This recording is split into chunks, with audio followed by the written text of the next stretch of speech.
just to present my friends, Oksana and Roberto,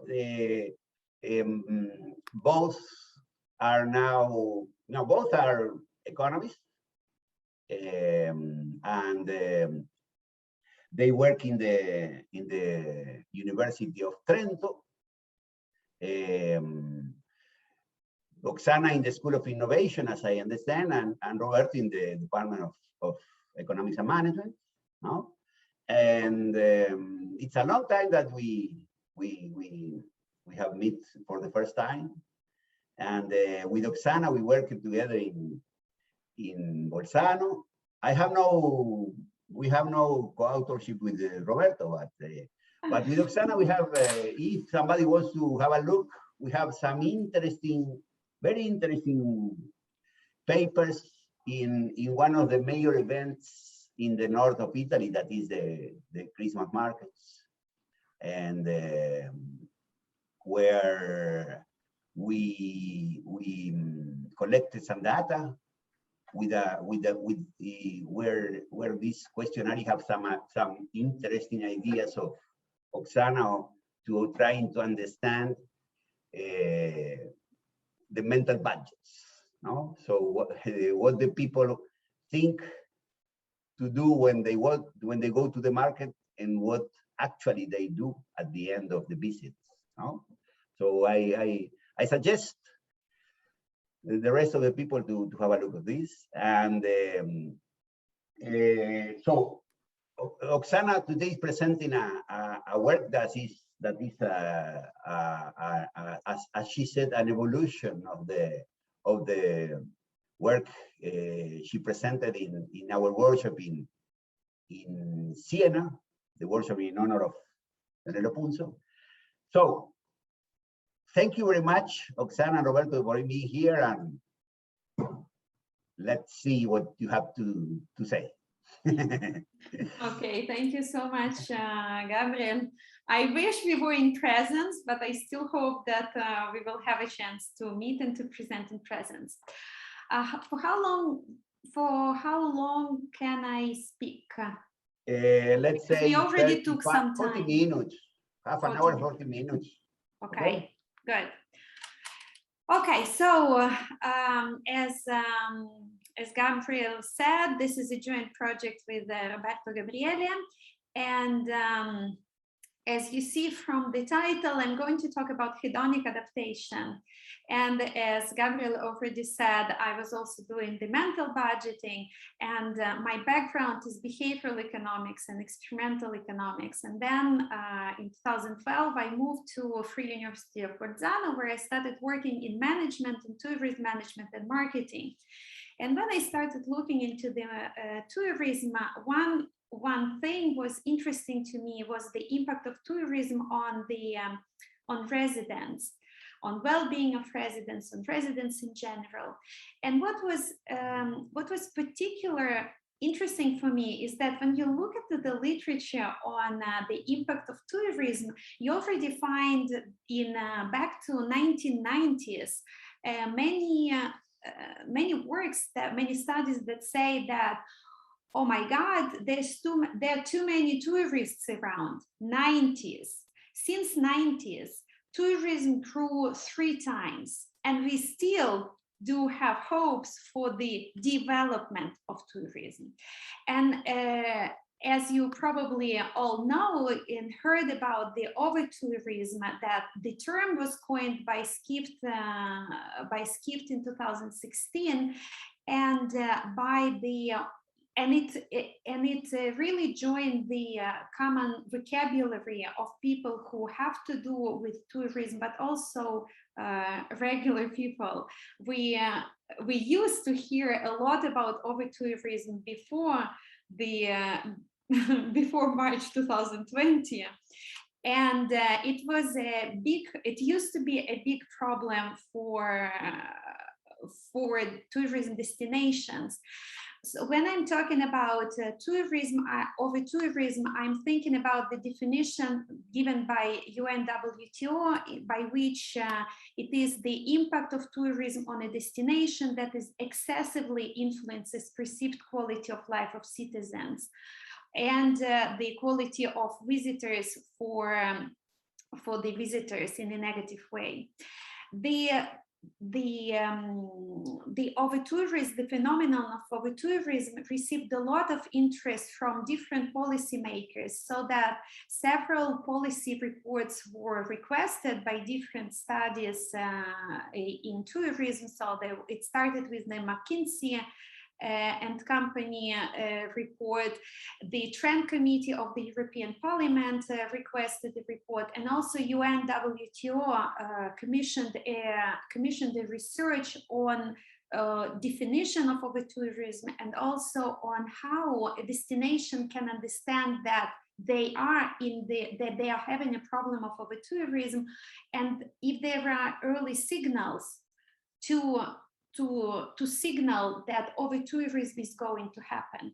All these reports, they agree on one thing. They agree on the fact that overtourism is really hard to define, and it is very hard to find empirical definition of overtourism. It is difficult to measure, and it is different to define when a particular destination faces overtourism. And so that was before COVID. As you know, COVID have stopped the tourism. And the question is, did COVID eliminate the problem of overtourism? Do you think it eliminated the problem? So I want to show you an example of a very nice place in South Tyrol, Lago di Braias. It is very famous in Italy for some soap opera. And so people, when they think about Lago di Braias, Lake of Braias, I apologize. When they think about Lake of Braias, they have this picture in their mind. But when they come in August, this is what they find. This picture was taken in August 2020. The restrictions have been just taken. No, this is 2021, because we don't have masks anymore. They are not obligatory, and you see some people wearing them, but almost no one is not wearing because you are outside. And this is what people experience in reality. Or another picture of Lake of Braias, when you think that you will be going by the boat, and then this is the real experience of people.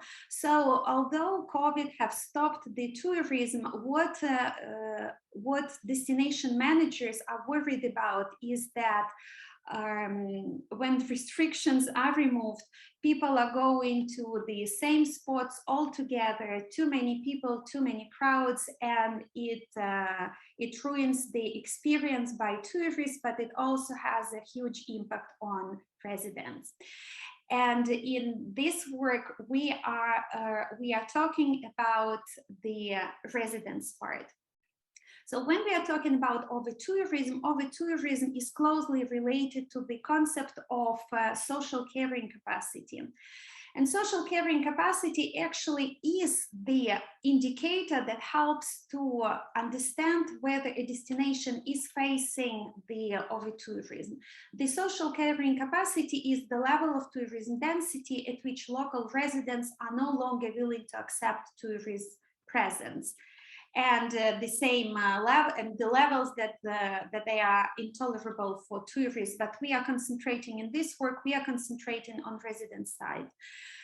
When we are thinking about social carrying capacity, there is a lot of work done on overtourism, a lot of work done on social carrying capacity. And when we are thinking about works done on social carrying capacity, these works are looking into the perception of tourism impacts, and whether they are positive, whether they are negative, and then the overall level of perception of overall tourism impact is somehow assessed.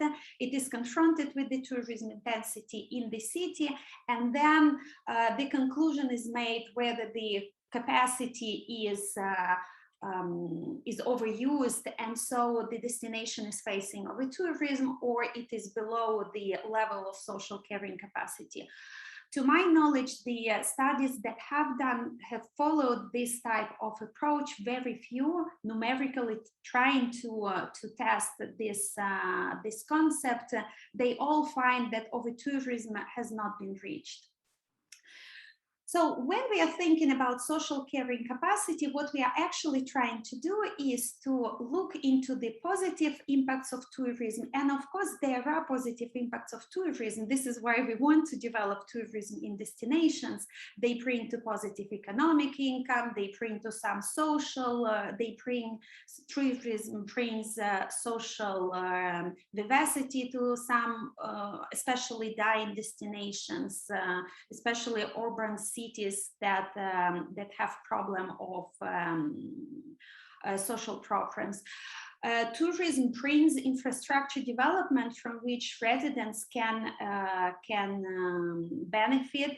They also bring some cultural benefits. But at the same time, in particular, residents are facing negative impacts of tourism that are connected with the crowding, they are connected with pollution, they are connected with the pressure on the existing infrastructure that residents are forced to use together with tourists, and they compete for the use of the infrastructure. And of course, the cultural impacts, because too many tourists can actually ruin the culture of the destination. We can think of the impacts of the positive and negative impacts with the positive impacts with the diminishing marginal utility. Since you're economists, you know what I'm talking about. At low levels of tourism intensity, when we have residents are very happy to have additional income, they are happy to have possibility to develop infrastructure, to convince their politicians. But as tourism intensity grows, an additional tourist, an increase in tourism intensity is related to lower level of increase of perceived impact of positive impact of intensity. On the other side, what is expected is that negative impact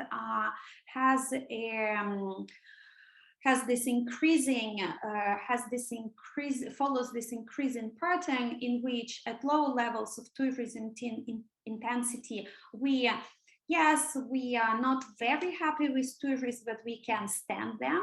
But as the tourism intensity grows, too many people around, we know that it is really hard to there is this invasion of the individual space and other problems that make people really intolerable to the tourists. So if we try to think in terms of social carrying capacity is nothing else than the optimum of the overall income, which is the overall impact is the sum of positive and negative impacts of tourists that is expected to follow this inverted U-shaped pattern that has an optimum that corresponds to the social carrying capacity. In fact, in our study recently published by Annals of Tourism Research, we have estimated the impact of, we have estimated the social carrying capacity of the city of Berlin. And what we have found is that the social carrying capacity of residents in Berlin is the intensity of 25 tourists per resident in the district. So it is possible to actually measure and derive the numeric value of tourism carrying capacity, and I will show you how we did it later. But when we are talking about social carrying capacity, there is a big literature. Again, as I said, at the end of 1990s, there was a surge in the literature on negative impact of tourism, and worries of the researchers that tourism is very negative for the destinations. And the critiques of the social carrying capacity, they were saying that once you reach the level of carrying capacity, the destination cannot do anything about it. So the only thing that they can do is to stop receiving tourists.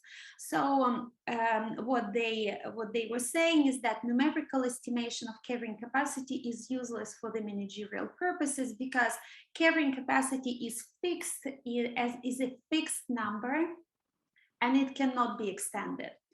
On the other side, what I have already said, destinations are suffering from tourism already in 90s, and you can even find studies back to 70s, 60s, the end of 60s, where researchers are worried about the increasing presence of tourists. Tourism has grown considerably since then, and it still keeps growing. So why?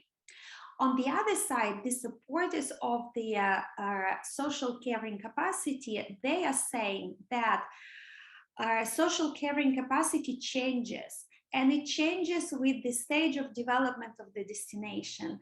For instance, Martin and Usel provided this theory that the social carrying capacity is unlimited in the exploration stage of the destination, but when you get to the stagnation stage, when you get to this level of to the optimum level of social carrying capacity in the stagnation stage, you start facing antagonism from residents, and so the overall impact is perceived as negative. Also, Severiadis in 2000, in his work in 2000, talks about the fact that social carrying capacity develops with time. But if you look into the whole literature on over-tourism, social carrying capacity, destination life cycle, nothing is known about how social carrying capacity evolves with time and why it does evolve. And the present study is wants to investigate the dynamic adaptation of social carrying capacity with time, and we will do it looking at an urban destination. We investigated on the example of the city of Berlin. We use satisfaction with life as a dependent variable. If you remember in the beginning, in the definition of over-tourism by UNWTO talks about quality of life of residents. In fact, satisfaction with life is one of the measures of quality of life. We are doing our analysis on a representative sample of residents in Berlin, and we do look at the dynamics of this phenomena by looking at 10 years of the involvement of the tourism in Berlin. But before I get into the empirical part of the of our study, I want to provide you with some theory. So, how does social carrying capacity evolve in time? How does it develop, and why? The social carrying capacity is about perception of tourism impact. So this is not something objective that we objectively face, but this is how we as people subjectively perceive something that happens objectively in the world. And this subjectivity is actually something to which we as human beings are prone to adapt. In particular, psychological literature talks about hedonic adaptation. Hedonic adaptation is a phenomenon according to which we as human beings tend to adapt. We adapt to the intensity of a particular stimuli, and this stimuli can be favorable, so it brings us positive things, and also unfavorable circumstances. Think of satisfaction with life, happiness, quality of life of people who won the lottery. You probably all heard that people, when they win the lottery, they have this spike in their satisfaction with life, in their happiness, but after several years, not even that many, 2-3 years after, they come back to their regular level of satisfaction and happiness in life. So what psychologists are saying is that the impact of external change is not long run, and with time individuals tend to adapt to the change and perceive the external change as a new reference point. So when following this hedonic adaptation, we claim in our study that individuals with time adjust to the increasing presence of tourists, and because of this, what we will observe that the levels of acceptable levels of social carrying capacity will increase over time. So what we say is that with time, we get, as human beings, we get used to seeing people around us, tourists that invade our personal spaces. And with time, we will be more and more tolerable to the presence of tourists around us and to the intensity of the meetings with the tourists. So what we would like to see is how this adaptation is happening. The hedonic adaptation from the psychologists distinguish two ways of adaptation to the external, two mechanisms through which hedonic adaptation happens. One is concerns the shifting adaptation levels when we have a one-time external stimulus, for example, winning a lottery as a positive example, or being imprisoned, and this is a negative example. And with time, we adapt to the level of happiness that we can experience by being imprisoned or by having winning a million in a lottery. And our levels of happiness, of life satisfaction come back to the previous levels, and we consider this external stimulus as our new reference point. Another way of adaptation, another mechanism of adaptation concerns the sensitization, becoming more sensible to the stimulus, or desensitization, becoming less sensible to the stimulus. And this is an adaptive process that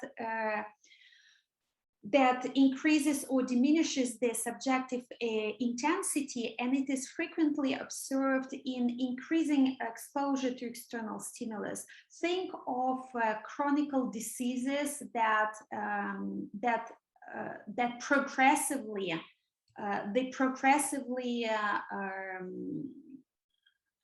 the progressive illnesses in which you progressively lose health. And when psychologists observe people that are finding themselves in these conditions, what they find is that their overall life satisfaction, their happiness, does not decrease so fast as the progression of the illness. And so what they say is that because of hedonic adaptation, people adapt to their new condition, and they become less sensitive to the pain. And because of this, they still feel the pain, but it is not as strong as it should be if they would not adapt to the pain. So just an example of this mechanism, for example, the shifting adaptation levels. Suppose we have the reference point as a free person. And suppose the person got into the prison. So a new prisoner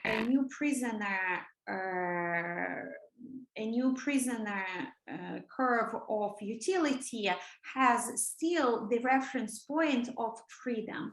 So when a new prisoner is being offered an exchange from a 7-foot cell to which the new prisoner was put as at the time of the prison to 9-foot cell, this difference does not perceive 7-foot, 9-foot.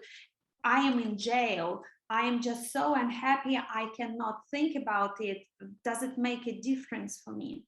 But once the person spends some time in the prison, the staying in the prison and a 7-foot cell becomes the new reference point. And when this reference point, when this adaptation happens, so the staying in jail in a 7-foot cell is the reference point, when at this point you're offered an exchange for a 9-foot cell, it is perceived as a large increase in the utility, and so the switch will happen. When we are thinking about the second mechanism of adaptation, desensitization, what we are observing is that if this is a regular way of how the stimulus is how the intensity, the hedonic intensity of stimulus is perceived, with time, what happens with the desensitization is that the same stimulus intensity is perceived less hedonically intensive. So what happens is that we are faced with the same stimulus, but we perceive it as less strong. And again, it happens, it is observed more often in the conditions in which an increasing stimulus is observed. So when we are thinking about application of hedonic adaptation to tourism, facing growing floors in the tourism is very similar to the increasing exposure to the stimulus, for example, the one that we are observing in the increasingly invalidating illnesses. So what we expect is that the impact of increasing tourism intensity is subject to the desensitization. And how it works. So as I showed earlier, when we have our positive impact, if our positive impact originally was this this line over here, with time, with the desensitization, we are used to this income from tourists, we are used to tourists around, we are used to a certain level of income that derives from the tourists, and our impact of this positive impact perceived, our perception of this positive income is reduces. The same with the negative impact. Suppose that we cannot stand the crowding, but we are constantly exposed to the crowding. What happens? People either move to a different place. So we do observe people that leave the tourism places, or there is desensitization and there is acceptance of increasing tourists. And what is happening overall to the social carrying capacity is that if we had this, when we sum up the two levels, the positive and negative, what we have is that the desensitization leads to the move of this optimum level of tourism, of social care that corresponds to the social carrying capacity. It moves towards the right, as you see here. So this was at T, and this is at T+1. And what we have is that residents are willing to accept more tourists at time t+1 compared to time t, just because they got used to seeing tourists. And so from here, we formulate our research hypothesis that with time, the acceptance of tourists in a tourism destination will increase. We want to test this hypothesis on empirical data, and we are looking at Berlin. Very quickly, why Berlin is an interesting case study for such an investigation. Berlin became third city by overnight stays in Europe in 2017. I'm talking about 2017 just because our data, the period at which we can look is finishing at, our data finishes at 2017. So just to have comparable data, of course, in 2019, the tourism was even higher. Berlin faced very rapid growth. So it was in 2008, so from 2000 to 2010, Berlin was seen as cool and poor city, and a lot of young people were going to this city, and the city experienced very rapid growth, doubled in the last 10 years, and it tripled since 2000. And these arrivals of you can say that this is almost unexpected for residents, huge arrivals of tourists. It faced the protests against tourists in Berlin starting from 2011. The city was one of the most, one of the most restrictive policies on Airbnb, and this city is one of the cities considered to heavily being affected by over-tourism. So we think that this is a nice way to see this evolution of over-tourism. Empirical investigation. So how do we look at it? We, as I said, we base our estimation on, we want to estimate social carrying capacity, and we want to see how social carrying capacity moves over time. We base our estimation of social carrying capacity on satisfaction with life. As you see here, satisfaction with life, overall satisfaction with life is affected by many different spheres of life, and among those spheres is also community life, and one of the parts of community life is the tourism intensity in the area where you live. So looking at this way of estimation, so satisfaction with life is a sum of satisfactions in different spheres, and we looked at all of them. We managed to separate the impact of tourism intensity and to estimate the social carrying capacity in Berlin overall.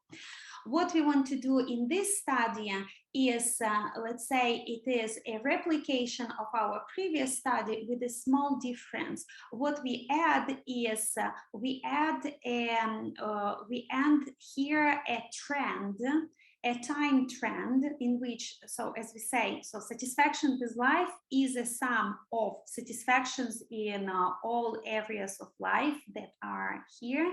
And then it is also a function of tourism intensity measured as nights per residence in registered accommodations. We also add a control on the presence of tourists in Airbnb. The measure for Airbnb are beds in the district, in the ZIP district at which we are estimating our measures. And we also add a time trend which interacts with the night per residence, and this is our measure of this move of the social carrying capacity. So what we are looking for in this estimation, we are looking for the significant coefficients beta 1 and beta 2, which are the night per resident and night per resident square. This the positive beta 1 and negative beta 2 will provide us with this nice U-shaped curve for which we can find the optimum, and for which we want to find the vertex. And then, of course, we are looking for a significant, coefficient delta, which will tell us if there is a shift in the social carrying capacity. So we are looking at the data from this German socioeconomic panel survey. This is a representative sample. We selected, for the whole Germany, we selected observations for Berliners. Overall, we had 10,000 people, 10,000 individual observations, I apologize, included in the analysis, and we aggregated them at the postal code area level. This allows us to do this linear, this aggregation allowed us to do the linear, first of all, to have a meaningful estimation of this vertex, and also do all the linear elaborations that you will be showed later. We are looking here also at the data on tourist nights per resident at Berlin districts level provided by Office of Statistics, and we have the data on tourist nights per resident on 12 districts. We have data on Airbnb beds at zip code, and so we aggregated all data at the zip code level, and we arrived to around 1,400 observations. But our tourists per night, nights per residence is at district level, so we are in the presence of a particular bias that we correct by the econometrical techniques. So this is just to have an idea how the zip code are located around the city. This is Mitte, this is where the most of tourists are located, and then there are two more regions that are districts, and then there is Charlotte-Wittenberg, which is affected also by tourists. So let's go to the results. And okay, so if you look at the results, our benchmark, this is the study in 2021 already published, where we have this, where we have nights per rest and nights per rest squared terms significant with the right sign. This is our benchmark, and as you see, this is the estimation in which we add this this interaction term of time per nights per resident that gives us this shift in the social carrying capacity. So what we see is that nights per resident is square term is significant and has the right sign, and night per rest has the right sign. We also report random effect estimation, but we do show that fixed, this is the fixed term effect, and this is the correct test to use. And we also do some robustness here, for which I don't have time now. So what, so given that our trend is the coefficient on the trend is significant, we can calculate the shifts in the parabola, in the vertex of parabolas over time. And these shifts can be calculated the following way. So we followed this way to calculate these shifts, and we did all of them for all the years in the analysis.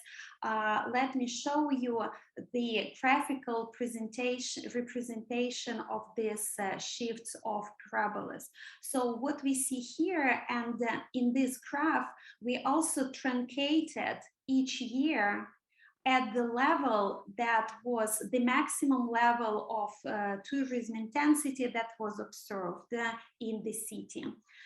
So as you see, in 2008, the social carrying capacity was not reached.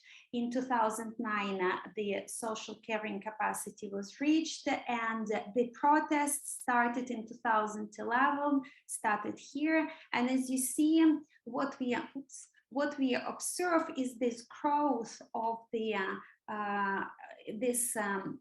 this gradual expansion of social carrying capacity, the level that residents are accepting. So what we can see is that in the last 3 years in our analysis, the maximum level of tourism intensity did not change. And you see how the adaptation happens. So in a certain way, the residents are recovering from the tourists and they are adapting more to their presence. So what we can conclude from this study is that our hypothesis is supported. We do find that the social carrying capacity increases with time and that residents tend to accommodate more tourists in their area. And in Berlin, this growth is estimated at 1.17 tourist nights per resident annually. Consider that in 2017, the highest tourism intensity was observed, of course, in the center of Berlin, with 34 tourist nights per resident. We also did some robustness check here to see that it is actually we are often said, but probably you are just getting some spur correlation of satisfaction with life with tourism. So we took 2 measures, satisfaction with health and satisfaction with life, observed in the previous years. These two variables should not be related to tourism intensity. And as you see, these coefficients here are not significant. So I want to conclude here by saying that social carrying capacity is adaptive, and destinations that are facing over-tourism now can recover with time, and probably this is why the concerns of 1990s did not explode in the revolution against tourism over these years when tourism was growing. Large cities like Berlin have the potential for growth, but you need to involve the whole city in the tourism development without putting too much stress only on one area of the city. And there is a need to carefully address the overcrowding issues in tourist side. And for the developing destinations, what is important is to regulate the growth of tourism. And probably what I hear, for example, from Russia, in Russia, tourism, internal tourism is surging, and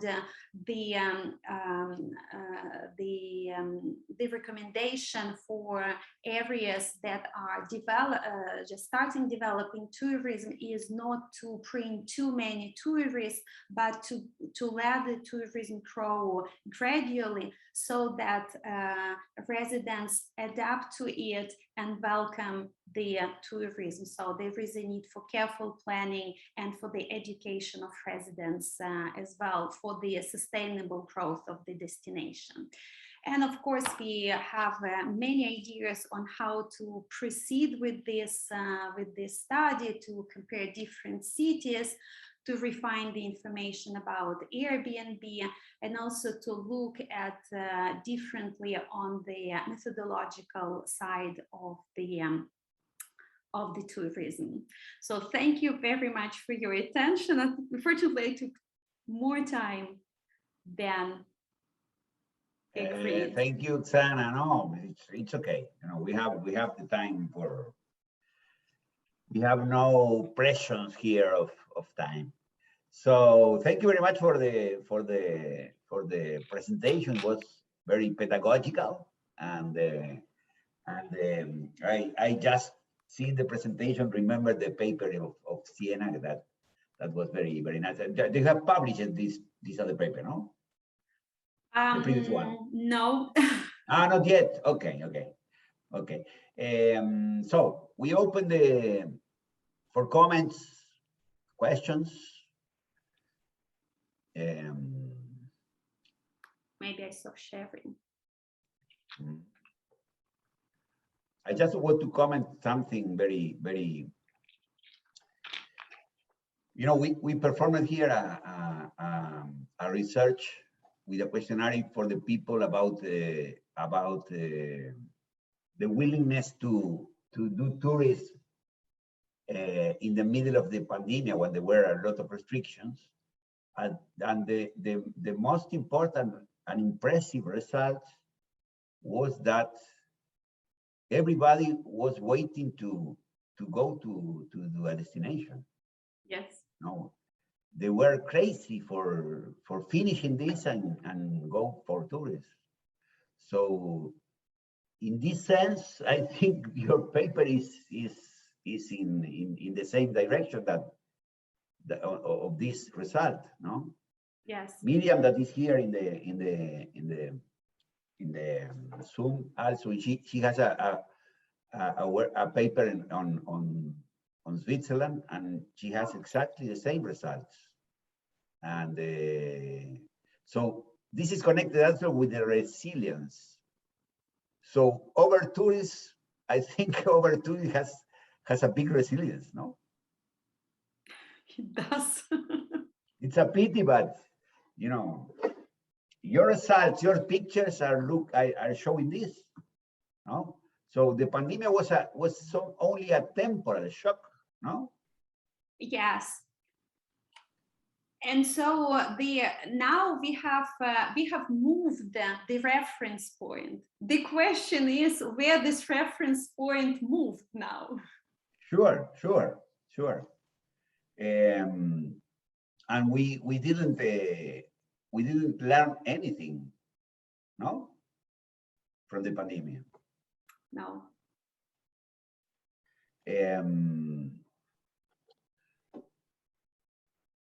Else, somebody wants to comment something, to say something about, you know, I think one that would be interested also is Martin Spregman, that is there because he's working in his PhD thesis in Sevilla, connected with the use of Airbnb, no, and Airbnb was not a solution, but now it's part of the problem also, no? It is.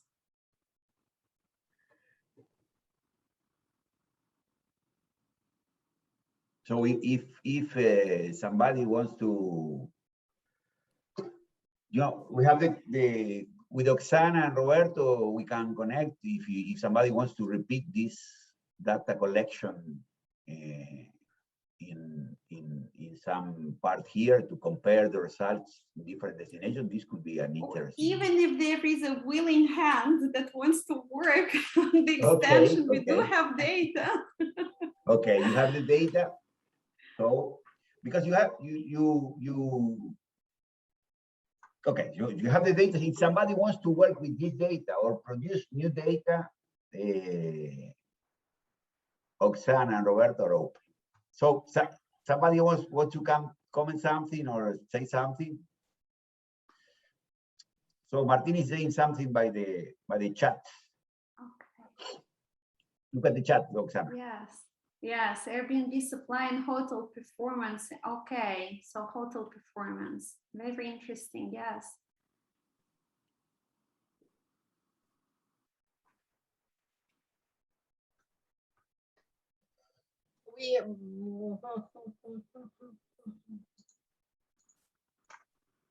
Miriam? Yeah. Yes, I have to apologize because I was late. I have a contraton. Miriam is in Switzerland, Oksana. Yes, we have met at CVTS probably, didn't we? Huh? Ah, Yes, probably. yes. Yeah. Hello. Yes, happy to see you. No, the connection is short because she was with Martin Falk, for example. Okay. That was what we were talking about. When Martin would make an analysis about the change of the importance of some objects in during the pandemic in Airbnb. Okay, yes. And we are working to try to publish it. And what I am so sorry once more because I was late, but I have some preliminary studies by my colleagues in Lucerne who were asked to make a big by the town a big survey about the resilience of over tourism.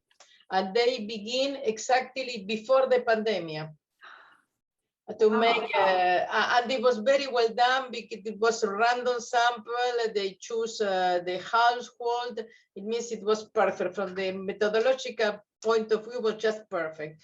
And then they made three runs because people don't answer. It was sending by mail. It was very expensive.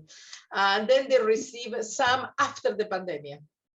And when you study the resilience before and after, people during the pandemic, residents were much more sympathetic with tourists than before.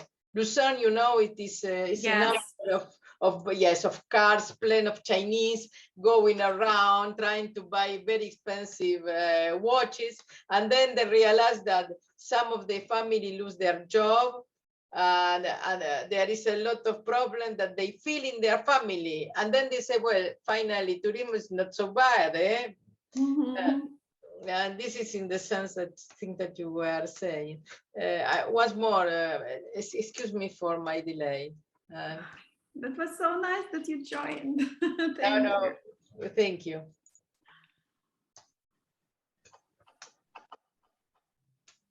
And Miriam, you remember we talked at CVTS about buying the Airbnb data. Finally, yes. I got it. Yes, You got it. Yes. Ah, yes. Good for you. I followed your advice. Thank you. Okay. I'm happy. The same provider than me. Exactly. Yes. Yes, they're not so nice. They're nice. Finally, they're not so expensive, but they're nice. Yes. Okay, I'm happy. Yeah. Thank you.